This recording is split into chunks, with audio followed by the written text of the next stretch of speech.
focus a little bit in the situation in Spain, but I will start saying it is obvious that in Spain we don't. I think it's the only one country in the European Union in which right-wing extremism has not succeeded in the electoral field. And we should ask why, because we are a very mistreated country by the economical crisis, austerity policies, unemployment, etc., etc. But we managed to avoid that these armies, bastards, grow in the electoral scene.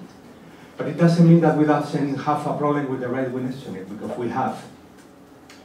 We have a strong movement in the street, in the social media, in the internet, and in football, in music scene, etc., which are doing a great damage, mainly to vulnerable collectives.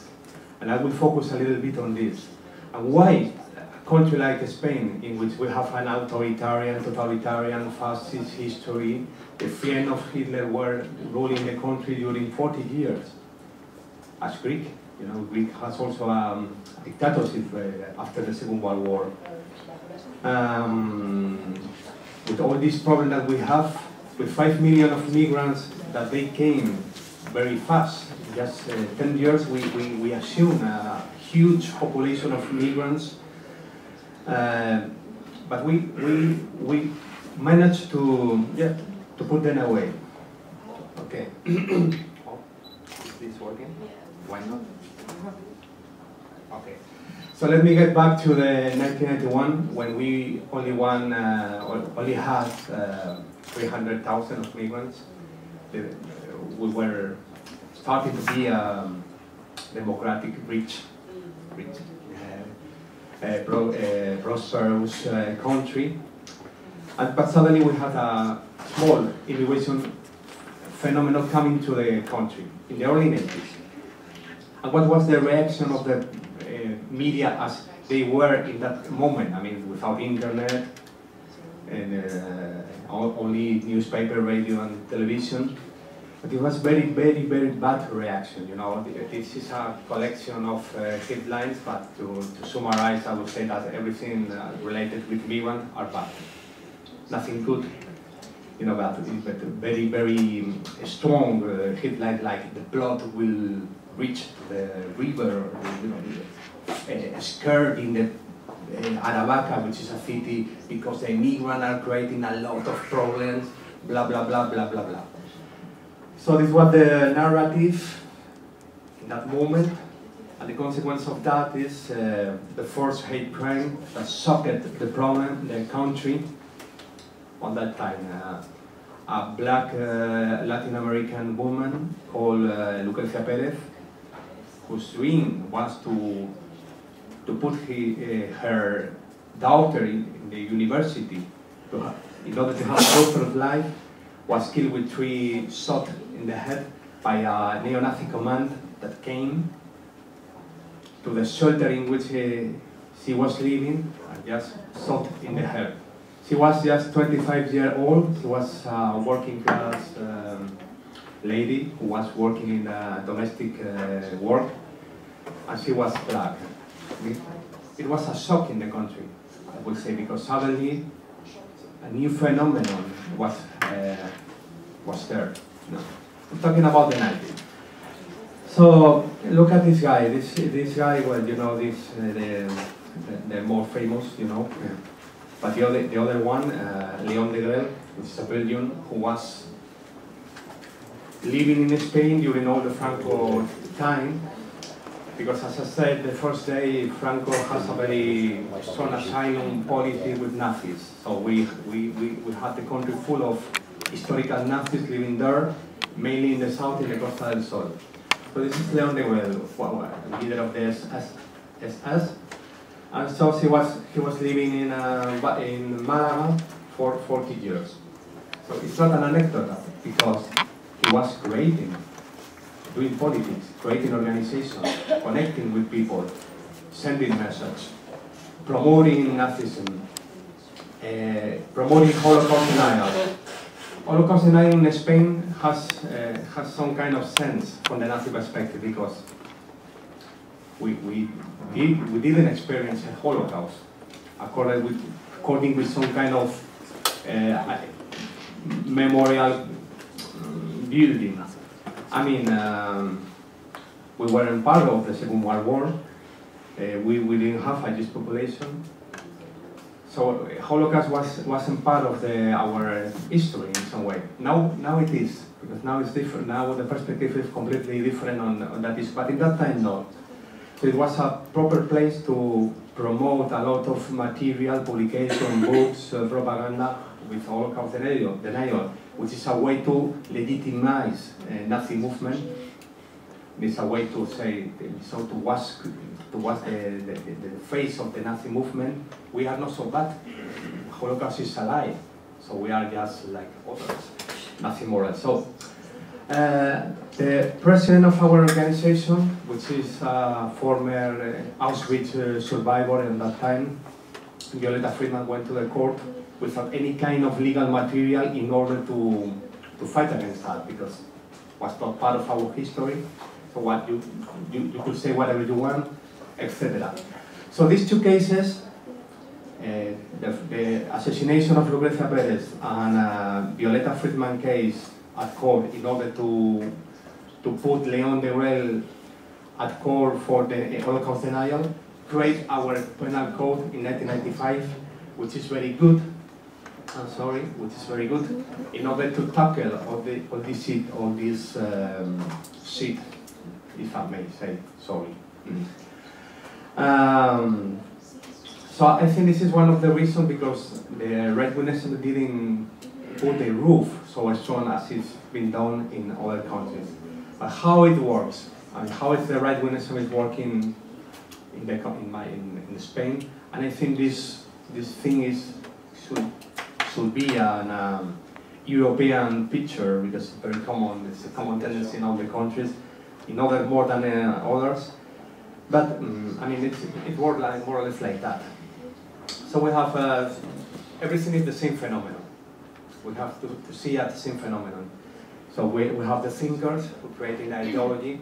The ideology it's not so simple and not so.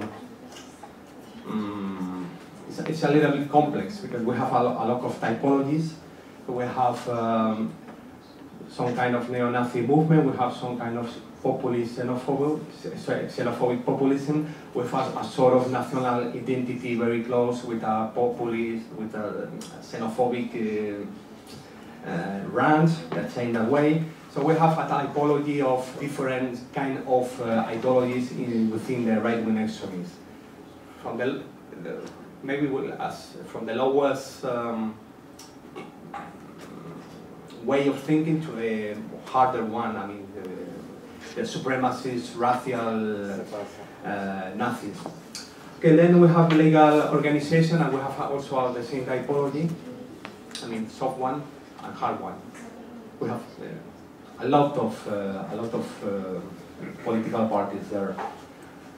From Nazis to just little traditional nationalistic Catholic Falangist soft way of thinking. So then we have the violent group, but are the same phenomenon, are connected with the others, are the same guys, are the same people. We are in the same structure. We are not different. The guys who are in the street attacking migrants or killing Roman or attacking gays are the same. Are in the same branch, in the same trincher of the thinkers of the legal organization, are the same faces, are the same people. And then we have the historical actives, as I saw before. I mean, some kind of heroes, because they were historical Nazis or historical Frankists or historical people who were in the hard moments, in the strong moments of that. And this have a projection in several places. Ultras in football, I want to express well, so it doesn't mean that all the supporters are Nazis or racists, etc. But it's true that football plays play a game here. You know, it's a sort of propaganda amplification thing. It's also a recruitment, very important recruitment way to enter in all these phenomena, mainly for young people. We have the music band that will go further later. The subcultural movement, new phenomenon, and it's important, and the social network on the internet. Yeah. I will finish. 2 minutes. Okay, I will do. 2 minutes. So I'm gonna be faster. This is Batallón de Castigo, which is a Nazi band very active in the playing concert every weekend.